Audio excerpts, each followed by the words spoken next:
નમસ્કાર, weather analysis સાથે હું છું આપનો દોસ્ત ભાવિક। રાજ્યની અંદર છેલ્લા 5 દિવસથી આપણે જોઈએ છે કે વરસાદ એકદમ વિરામ લઈ લીધો છે। એક પણ એવો વિસ્તાર નથી કે ત્યાં છૂટો છવાયો વરસાદ પડ્યો અથવા તો ઝાપટા પડ્યા હોય। હા, ધીમી ધારે વરસાદ ક્યાંક આવે છે, પરંતુ એ 2-5 મિનિટ આવીને જતો રહેશે। પણ જે રીતે હવામાન નિષ્ણાંત હોય, આગાહીકારો હોય કે પછી કોઈ પણ હોય જે હવામાન વિભાગ વિશે વાત કરતો હોય, હવામાનને લઈને વાત કરતું હોય અથવા તો વરસાદને લઈને વાત કરતું હોય, એ લોકોનું કહેવું છે કે 10 તારીખથી લઈ 15 તારીખ સુધી અને 15 થી લઈને 20 તારીખ સુધી એટલે કે 20 ઓગસ્ટ સુધી રાજ્યમાં અલગ અલગ વિસ્તારમાં ભારેથી ભારે વરસાદ પડી પણ શકે છે। હવે પહેલા વિન્ડી મેપના માધ્યમથી અહીંયા જાણી લઈએ આપણે। અહીંયા તમે જુઓ કે જે ગુજરાતનો આખો મેપ દેખાઈ રહ્યો છે તમને, તમે જુઓ કે એકદમ કોરું કટ છે, ક્યાંય વરસાદ નથી દેખાઈ રહ્યો, માત્ર વાદળછાયું વાતાવરણ આખા ગુજરાતમાં છે। હવે તમે જે વરસાદી સિસ્ટમની જે હવામાન વિભાગ અને નિષ્ણાંતો કહી રહ્યા હતા, 15 તારીખે એક સિસ્ટમ બનશે, ગુજરાતમાં આવશે, ફરી એકવાર વરસાદ આવશે। ક્યાં છે ભાઈ અહીંયા સિસ્ટમ? દેખાય તમને ક્યાંય? નથી દેખાતી, પણ થોડી વાર ખોબરી જાઓ, આપણે પણ જોઈ લઈએ, કારણ કે અહીંયાથી એક જે સિસ્ટમ બને છે એ ધીમે ધીમે ઉત્તર ગુજરાત, દક્ષિણ ગુજરાત અને મધ્ય ગુજરાતને ધમરોડી નાખે તેવી સ્થિતિ પણ બની શકે છે। 24 કલાકમાં જો કોઈ પણ ગતિવિધિ ચેન્જ ન થાય એટલે કે એમાં કોઈ બદલાવ ન આવે, હવાનું પ્રેશર જો એટલું રહે, દિશા જો એની એ રહે, તો ગુજરાતના કેટલાય વિસ્તારોમાં ફરી એકવાર ધોધમાર વરસાદ આવવાની સંભાવના છે। ધીમે ધીમે આગળ વધી જઈએ આપણે એટલે આપણને ખબર પડે। આવતીકાલનો આ દિવસ પૂરો થઈ ચૂક્યો છે, પરમ દિવસનો દિવસ એટલે કે 8 તારીખ। 8 તારીખે તમે જુઓ, તમને એક વસ્તુ તમને અહીંયા બતાવો। 8 તારીખે તમે અહીંયા જે આ ઉપરનું જે શહેર છે નાગપુર અને આસપાસના જે વિસ્તારો છે, અહીંયા તમે જુઓ કે ત્યાંથી એક સિસ્ટમ એટલી મજબૂત બની અને સીધી જે ગુજરાત તરફ આવી રહી છે।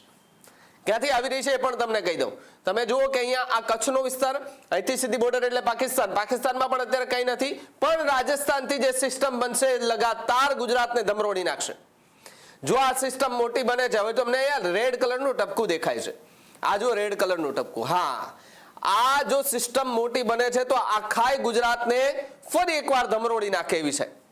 તમે જુઓ કે ધીમે ધીમે ક્યાં 8 તારીખે વહેલી સવારે અહીંયા હતી, જયપુરમાં હતી, ધીમે ધીમે આગળ વધી એટલે પાલી સાઈડ આવી, પાલીથી ધીમે ધીમે આગળ વધીને અહીંયા ઉદયપુર આવે છે, ઉદયપુરથી પછી સીધું જ ગુજરાત બોર્ડર પાર કરીને ગુજરાતની અંદર પણ એની અસર થશે। ક્યાં ક્યાં અસર થશે એ પણ તમને અહીંયા દેખાય છે। જુઓ તમે, આ ગુજરાતની બોર્ડર આવી ગઈ, અહીંયા તમને આખો આ લાઈન દેખાઈ રહી છે, આ ગુજરાતની બોર્ડર છે। ગુજરાતની બોર્ડરમાંથી આવે એટલે તરત જ પહેલા બાલાસિનોર, તમે જુઓ અહીંયા જોધપુરથી સીધી જ નીચે આવો એટલે તમને જુઓ ત્યાં લગભગ બધા જ વાવ, થરાદ, બનાસકાંઠા, મહેસાણા, પાલનપુર, આ બધી જ જગ્યાને આવરી લે તે પ્રકારની સિસ્ટમ વધુ મજબૂત બની રહી છે।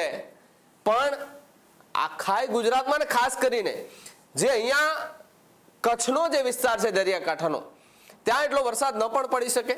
સૌરાષ્ટ્રની જો વાત કરીએ તો દ્વારકા, ઓખાથી લઈ છેક ભાવનગર સુધી નહિવત વરસાદ રહી શકે। દક્ષિણ ગુજરાતમાં સારો વરસાદ જોવા મળ્યો, સૌરાષ્ટ્રના કેટલાક પંથકોમાં, સૌરાષ્ટ્રમાં અત્યાર સુધી આપણે માની લઈએ તો 70% એવા વિસ્તારો છે કે જ્યાં ભરપૂર વરસાદ થયો, પરંતુ 30% એવા પણ છે।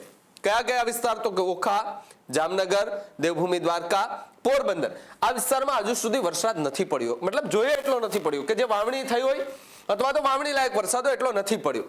પણ જો આ સિસ્ટમ વધુ મજબૂત બને છે ને આખા ગુજરાતને ધમરોડે છે તો આ ખેડૂતો માટે ખૂબ સારા અને ખૂબ મોટા સમાચાર કહી શકાય। હવે આપણે એ પણ જોઈએ આગળ ધીમે ધીમે કે આ સિસ્ટમ કઈ સાઈડ વળે છે। તમે જુઓ 9 તારીખ બાદ અહીંયા તમને ધીમે ધીમે સિસ્ટમ લગાતાર આગળ આવી રહી છે, ગુજરાતના અનેક વિસ્તારોમાં આવી। 10 તારીખે લગભગ બપોરનો સમય થાય ને, બપોરનો એટલે ઉત્તર ગુજરાતના વાવ, થરાદ, મહેસાણા, છેક અમદાવાદ સુધી અસર થવાની છે। જોઈ લો તમે, અમદાવાદ સુધી આખી આ સિસ્ટમની અસર થવા જઈ રહી છે। વડોદરા એટલે મધ્ય ગુજરાતમાં થશે, દક્ષિણ ગુજરાતમાં લગભગ નીચેના વિસ્તારો છે ત્યાં કદાચ કોરું કટ રહે, પણ વાદળછાયું વાતાવરણ કેટલીક જગ્યા એવી પણ હશે કે જ્યાં છૂટાછવાયા વરસાદ પડી શકે છે, એટલે કે સુરત, વાપી, વલસાડ, ડાંગ, દમણ અને દાદરાનગર હવેલી, ત્યાં વરસાદ કદાચ ઓછો પડે હવે। પણ હવે જે બાકીના જે વિસ્તારો રહ્યા છે એટલે કે કચ્છનો ભાગ હોય, સૌરાષ્ટ્રનો, દ્વારકા, ઓખા, પોરબંદરનો ભાગ હોય કે પછી ઉત્તર ગુજરાતમાં આખાય આ પટ્ટાનો ભાગ હોય કે જ્યાં ખેડૂતોને ખરેખર જરૂર છે, બટેકાની વાવણી કરવી છે પણ વરસાદ તો આવવો જોઈએ ને ભાઈ, વરસાદ જ નથી આવતો, જેને કારણે વાવણી પણ અત્યારે રોકાઈ ગઈ છે, વાવણી લાયક વરસાદ પણ નથી થઈ રહ્યો, જેને કારણે ખેડૂતો અત્યારે ચિંતામાં મુકાયા છે. પણ ચિંતા કરવાની જરૂર નથી, જો આ સિસ્ટમ વધુ મજબૂત બનશે તો આખા ગુજરાતમાં ફરી એકવાર મેઘમહેર થઈ પણ જશે. તમારી આસપાસ કેવું વાતાવરણ છે મારા ડિજિટલ પ્લેટફોર્મમાં જઈને કમેન્ટ બોક્સમાં ખાસ લખજો. મને આપો રજા ને આપ જોતા રહો ન્યૂઝરૂમ ગુજરાત, ગુજરાતનું ગર્જનાટ. નમસ્કાર. ખેડૂત ભાઈઓ છે ખેતરમાં ડ્રોન ઉડાવતા હોય છે ત્યારે આપણે એક પ્રશ્ન સતાવતો હોય છે કે જે આપણે અત્યાર સુધી જીપીએસ ટેકનોલોજી વાળા ડ્રોન વાપર્યા છે, જેથી કરીને મોબાઈલ ટાવર છે અથવા તો હાઈ ટેન્શન લાઈન પસાર થતી હોય, કોઈ વૃક્ષો હોય, ત્યારે જે જીપીએસ ટેકનોલોજી વાળા ડ્રોન છે એમાં ટકરાય અને ટ્રેસ થાય છે. પણ એગ્રીઓન લાવ્યું છે GNSS ટેકનોલોજી ડ્રોન, જેથી કરીને એ ડ્રોન છે એ કોઈ જગ્યાએ ટકરાય નહીં, પોતાની રીતે જ ડિસિઝન લે છે અને મૂવ થઈ જાય છે, જેથી કરીને GNSS ટેકનોલોજી ડ્રોન છે એ વાપરવાનો આગ્રહ રાખો. ત્યારે જ ન્યૂઝરૂમ ગુજરાતની યુટ્યુબ ચેનલને સબસ્ક્રાઇબ કરો અને ઇન્સ્ટાગ્રામ અને ફેસબુક પર ફોલો કરો. અપડેટ રહો, સત્યની સાથે રહો.